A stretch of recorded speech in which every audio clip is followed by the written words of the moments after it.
बिस्मिल्लाहिर्रहमानिर्रहीम। लाखों करोड़ों दुरूदो सलाम मोहम्मद मुस्तफ़ा सल्लल्लाहु अलैहि वसल्लम और आले मोहम्मद पर। मैं हूं उमर दराज गोंदल। आप जानते हैं कि पाकिस्तान तहरीक इंसाफ की जो इंट्रा पार्टी इलेक्शंस हैं वो आज करने का ऐलान किया गया था और सूरत हाल हत्ता कि ये थी कि आज सुबह 10 बजे तक उस मकाम को खुफिया रखा गया। नहीं बताया गया कि पाकिस्तान तहरीक इंसाफ कहां के ऊपर ये इलेक्शंस करवा रही है, कौन सा मकाम होगा, और इवन मीडिया को भी इल्म नहीं था। हाँ, इलेक्शन कमीशन को उन्होंने खत जरूर लिखा कि हमें उसके लिए सिक्योरिटी फराहम की जाए। फिर खबर आई कि वो पेशावर में करवाना चाहते हैं, तो खैबर पख्तूनख्वा की जो निगरान हुकूमत है उसने इंट्रा पार्टी इलेक्शंस के लिए सिक्योरिटी फराहम करने का जो ऐलान है वो किया, जिसके बाद अब से थोड़ी देर पहले 10 बजे के बाद आप यूं समझिए कि पाकिस्तान तहरीक इंसाफ ने ऑफिशियली इस सिलसिले में ये बताया कि वो पेशावर के अंदर जो है इलेक्शंस करवाने जा रहे हैं और जो तहसील चमकनी है वहां पे, और ये बताया गया है कि 11 बजे जो इलेक्शन का प्रोसेस है वो शुरू हो जाएगा। लेकिन वो कहते हैं ना कि रंग में भंग डालने वाली बात, या जिस चीज का डर था कि वो हुआ। कल आपने देखा होगा कि इस्लामाबाद के अंदर जो पाकिस्तान तहरीक इंसाफ का मरकजी सेक्रेटेरिएट है वहां पे अकबर एस बाबर पहुंचे और उनके साथ उनके लोग भी थे। उन्होंने कहा जी हम तो मालूमात लेने के लिए आए हैं। फिर खबर आई कि जो अकबर एस बाबर हैं वो इलेक्शन लड़ने के ख्वाहिशमंद हैं, लेकिन आप जानते हैं कि अकबर एस बाबर की जो बुनियादी रुकनीयत है वो पाकिस्तान तहरीक इंसाफ की जानिब से खत्म की जा चुकी है। तो इलेक्शन लड़ने के लिए पाकिस्तान तहरीक इंसाफ का बुनियादी रुकन होना जरूरी है, जो कि वो नहीं है। लेकिन अब इस सारी सूरत हाल में हुआ क्या है? हुआ ये है कि असल में आज रिजवान गिलजई जो है उनकी रिपोर्ट है कि तहरीक इंसाफ का जो इंतखाबी निशान बल्ला है वो जो है उसमें इलेक्शन में नहीं होगा, और अगर बल्ला होगा तो फिर इलेक्शन नहीं होगा।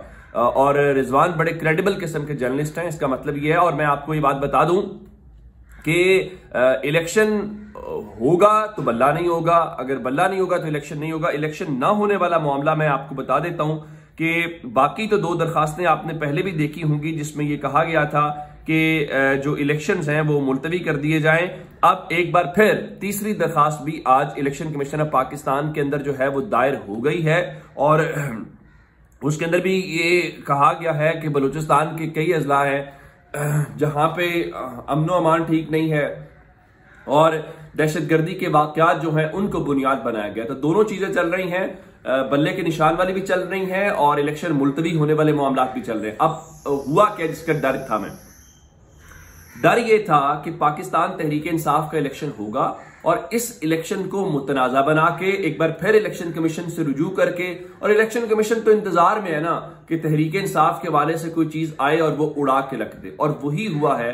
अब अकबर एस बाबर जो कल आए थे, अकबर एस बाबर ने ये कहा है कि वो पाकिस्तान तहरीक इंसाफ का जो इंट्रा पार्टी इलेक्शन है उसको चैलेंज करने का उन्होंने फैसला कर लिया है। और चैलेंज करने का मतलब ये होगा कि ये इलेक्शन से पहले एक कंट्रोवर्सी बन जाएगी, और इस तरह से पाकिस्तान तहरीक इंसाफ का अगर इलेक्शन कलअदम करार दिया जाता है तो इसका मतलब ये होगा कि आइंदा का जो आम इंतखाबात आ रहे हैं उसके अंदर पाकिस्तान तहरीक इंसाफ को बतौर जमात इलेक्शन लड़ने का मौका ना दिया जाए और जो इंतखाबी निशान बल्ला है वो वापस हो जाएगा। इस तरह से वो रिजवान गिलजई वाली जो रिपोर्ट या उनकी खबर है कि या तो बल्ला नहीं होगा या फिर इलेक्शन नहीं होगा, तो उसको अमली जामा जो है वो पहनाया जा सकता है। लेकिन पाकिस्तान तहरीक इंसाफ के पास अब ऑप्शंस फिलहाल क्या है? जाहिर है कि तहरीक इंसाफ के पास बड़े महदूद किस्म के ऑप्शंस हैं। इस वक्त पाकिस्तान तहरीक इंसाफ जो है वो पेशावर के अंदर इलेक्शन के प्रोसेस को कर रही है, और अगर इलेक्शन का प्रोसेस मुकम्मल होता है तो आज वहीं पे बैरिस्टर गौहर जो है जो मजबूत उम्मीदवार हैं और उनके चेयरमैन मुंतखब होने के बाद वो आज वहीं पे मीडिया से गुफ्तगू भी करेंगे। अब एक तरफ तो ये मामला है कि पाकिस्तान तहरीक, और इस हवाले से आज बाकायदा एक तो कल गार्डियन वाली खबर दी थी जिसमें इलेक्शन कमीशन के हवाले से उन्होंने कहा था, अब बीबीसी उर्दू ने आज नवाज शरीफ को रगड़ा लगा दिया। देखिए ना कि पाकिस्तान तहरीक इंसाफ जो है वो अपना इंट्रा पार्टी इलेक्शन भी मुश्किल से करवा रही है। दूसरी जानिब मुस्लिम लीग नून का आज लाहौर मॉडल टाउन के अंदर इस वक्त जो है वो इजलास चल रहा है, और ये उनके पार्लिमानी बोर्ड का पहला इजलास है जिसमें वो सरगोदा डिवीजन के आज जो टिकट्स हैं उनको फाइनल कर रहे हैं। और इस पे बीबीसी ने आज क्या लिखा है? बीबीसी ने लिखा है कि नून लीग के लिए रिलीफ और पीटीआई के खिलाफ क्रैकडाउन। क्या नवाज शरीफ इस्टेब्लिशमेंट के नए लाडले हैं? उन्होंने मजीद लिखा कि एक तरफ नवाज शरीफ अपने खिलाफ मुकदमात में रिलीफ हासिल कर रहे हैं, तो दूसरी तरफ इमरान खान ऐसे ही सियासी बुनियादों पर कायम केसेस में ट्रायल भुगत रहे हैं और जेल में सजा काट रहे हैं। बाज लोग इसे नवाज शरीफ की खामोश मसलहत समझते हैं। लाडला ऐसे ही नहीं को बन जाता। लाडला बनने के लिए आपको उठक बैठक करनी पड़ती है। वो आपको याद होगा, मरियम नवाज ने कहा था कि जूते पॉलिश करने पड़ते हैं, तो वो मुस्लिम लीग नून ने बड़ी कामयाबी से किया है और अब मुस्लिम लीग नून को उस सिलसिले में ये अजर जो है वो मिल रहा है। लेकिन जाहिर है ये कब तक चलेगा?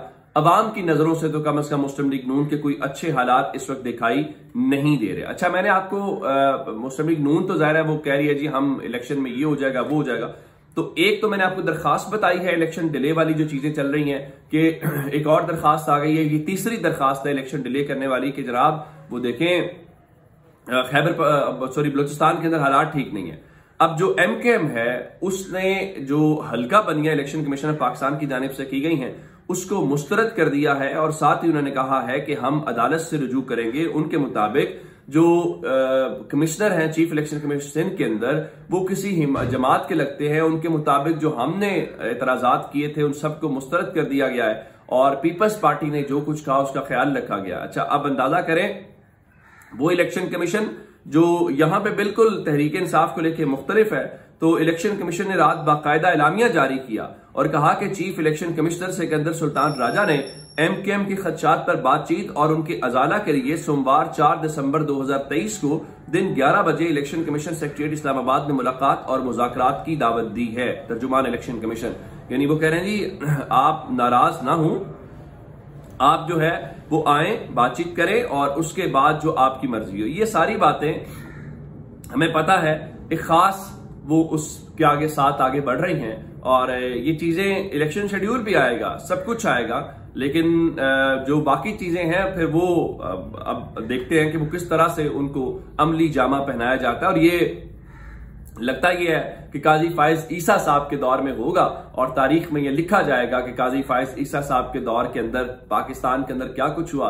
और काजी फायज ईसा भी बड़े खामोश दिखाई देते हैं। बहुत सारी चीजें आपके सामने हैं लेकिन अदालत उस तरह से एक्टिव दिखाई नहीं देती। अच्छा, एक साइफर वाला मामला है।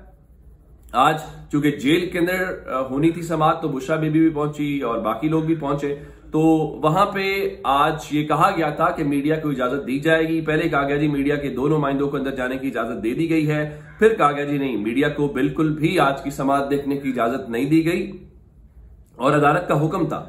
जिसके बाद अडयाला जेल में जो साइफर केस की समाअत है वो बगैर किसी कार्रवाई के 4 दिसंबर तक मुलतवी हो गई है और बताया गया है कि आज सिर्फ इमरान खान और शाह महमूद कुरैशी की हाजिरी लगाई गई है, जिसके बाद ये केस जो है वो आज आगे प्रोसीड नहीं हो सके। इमरान खान के खिलाफ आज दूसरा केस भी है और वो निकाह वाला है, जिसमें इमरान खान और बुशरा बीबी के खिलाफ आज जुडिशल मजिस्ट्रेट कुदरतुल्लाह समाअत करेंगे और उसमें ओन चौधरी का और मुफ्ती सईद का ऑलरेडी जो है वो बयान हो चुका है और खाबर मानिका का भी हो चुका है। तो अब खाबर मानिका के जो एक मुलाजिम है लतीफ, उनका बयान कलम बंद होगा तो गालिब इम्कान है आज भी फैसला महफूज हो सकता है, फैसला सुना या आगे अभी चीजें चलेंगी, इनके ऊपर जिरा भी होनी है। तो ये भी बड़ी जल्दी वाइंड अप लगता है कि दिसंबर के अंदर इसको भी पाया तकमील तक पहुंचाएंगे। ये सारा कुछ पाया तकमील से पहुंचा के हासिल वसूल क्या होगा, क्या करना है, ये एक इंपॉर्टेंट मैटर है। तो ये अब तक की डिटेल्स थी। अपना बहुत सा ख्याल रखिएगा। खुदा हाफिज।